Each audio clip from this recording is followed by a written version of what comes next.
ଆପଣ ସମସ୍ତଙ୍କୁ ମୋ ପ୍ରଭୁ ନୀଳମାଧବଙ୍କ ଠାରେ ମୋର ପ୍ରାର୍ଥନା ଯେ ଆପଣମାନଙ୍କର ଭବିଷ୍ୟତ ମଙ୍ଗଳମୟ ହେଉ ଏବଂ ଆମର ଯେଉଁ ଏଠି କିଛି ଦିନ ହେଲା ବିଗତ 20 ବର୍ଷ ହେଲା ଆପଣମାନେ ଦେଖିଛନ୍ତି ଏଠି କୌଣସି ପ୍ରଗତିର ନାଁ ମଧ୍ୟ ନିଆଯାଇ ନାହିଁ।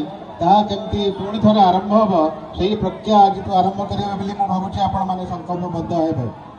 ଆପଣ ଜାଣିଛନ୍ତି ଆମର ଯେଉଁ ଏଠିକାର ପ୍ରଭୁ ନୀଳମାଧବଙ୍କର ପୀଠ ତାହା ଅତ୍ୟନ୍ତ ଅବହେଳିତ ଏବଂ ମୁଁ ଆଶା କରୁଛି ଯେ ଆମେମାନେ ଆସିଲେ ଏହି ଅଞ୍ଚଳକୁ ଏପରି ସୌନ୍ଦର୍ଯ୍ୟମୟ କରିବୁ ଯେ ପ୍ରଭୁ ନୀଳମାଧବ ନିଜେ ଏଠି ଭଲ ଅବସ୍ଥାରେ ରହିପାରିବେ ଏବଂ ଆପଣମାନେ ସମସ୍ତେ ମଧ୍ୟ ତାଙ୍କୁ ଦେଖି ଗର୍ବିତ ହେବେ। ଆପଣମାନେ ସମସ୍ତେ ଜାଣିଛନ୍ତି ଯେ ଆମର ଏଠି ରୋଜଗାରର ନିହାତି ଅଭାବ। ଆମର ଯୁବପିଢ଼ି ବାହାରକୁ ସୁଅ ଛୁଟିଛି କେମିତି ଯାଇକରି ଦାଦନ ଖଟିବେ, କୋଉଠି ଛୋଟ ଛୋଟ ଚାକିରି କରିବେ ବାହାରେ, ତାଙ୍କୁ କେମିତି ଉଦ୍ୟୋଗ କିମ୍ବା ତାଙ୍କର କୌଣସି ପ୍ରକାରରେ ତାଙ୍କୁ ନିୟୋଜିତ କରାଯିବ ଯାହାକି ସେମାନେ ଘର ଦ୍ୱାର ନ ଛାଡ଼ି ଏଇଠି ରହି ତାଙ୍କର ନିଜର ଜୀବିକା ନିର୍ବାହ କରିପାରିବେ। ସେଥିପାଇଁ ମୁଁ ଆପଣଙ୍କୁ ଆଶ୍ୱସ୍ତ କରିବାକୁ ଚାହୁଁଛି ଯେ ଆମେ ନିଶ୍ଚୟ କାର୍ଯ୍ୟକ୍ରମ ଏହିପରି କାର୍ଯ୍ୟକ୍ରମ ସବୁ ହାତକୁ ନେବୁ ଯେ ଏଠିକାର ଯୁବପିଢ଼ିଙ୍କୁ ତୁରନ୍ତ ମୁଁ ଭାବୁଛି ରୋଜଗାର ମିଳିବାର ଯେଉଁ ଚେଷ୍ଟା କରାଯିବ ତାହା ସୁଫଳ ହେବ। ଆପଣମାନେ ସମସ୍ତେ ଜାଣିଛନ୍ତି ଯେ ବଡ଼ ଲଜ୍ଜାର ବିଷୟ ଯେ ଏହି ଅଞ୍ଚଳରେ ଆମେ ଆମର ସ୍ୱାଧୀନତାର ଏତେ ବର୍ଷ ପରେ ମଧ୍ୟ ଏଠି ଲୋକମାନେ ଭଲ ପାନୀୟ ଜଳ ପିଇବାକୁ ପାଉନାହାନ୍ତି।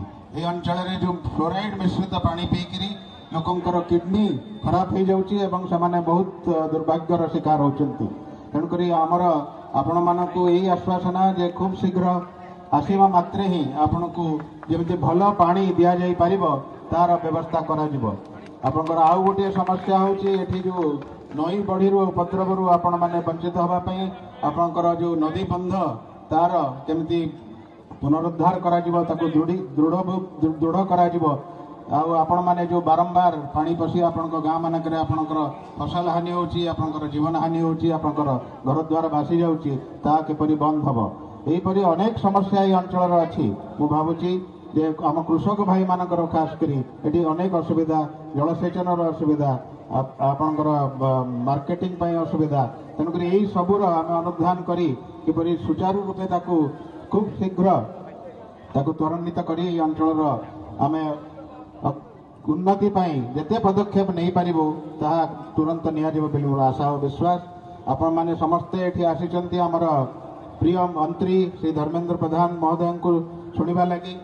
ତାଙ୍କର ଓଡ଼ିଶା ପ୍ରତି ଯେଉଁ ସ୍ନେହ, ତାଙ୍କର ଓଡ଼ିଶା ପ୍ରତି ଯେଉଁ ଦରଦ ଯେ ଏଠିକାର ଓଡ଼ିଶାବାସୀମାନେ ଠିକ୍ ସମୟରେ ଲାଭ ପାଇପାରୁନାହାନ୍ତି, ଉନ୍ନତି ପଥରେ ଆଗେଇ ପାରୁନାହାନ୍ତି, ସେ ଆମର ଓଡ଼ିଶା ପାଇଁ ଏକ ମାର୍ଗଦର୍ଶନର ଚିତ୍ର ତିଆରି କରିଛନ୍ତି ଏବଂ ଏହି ଅଞ୍ଚଳ ପାଇଁ ଖାସ କରି ଆପଣଙ୍କ ପାଇଁ ମଧ୍ୟ ତାଙ୍କର ନଜରରେ ବହୁତ କିଛି ଉନ୍ନତିମୂଳକ କାର୍ଯ୍ୟ ଅଛି।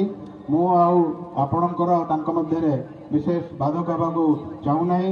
ଆପଣମାନେ ସମସ୍ତେ ତାଙ୍କୁ ଶୁଣିବେ, ତାଙ୍କର ଯେଉଁ ଦିଗ୍ଦର୍ଶନ ତାକୁ ଆମେ ସମସ୍ତେ ଶୁଣିବା ଏବଂ ତାକୁ ଆମେ ଆଗାମୀ ଦିନରେ କାର୍ଯ୍ୟକାରୀ କରିବା।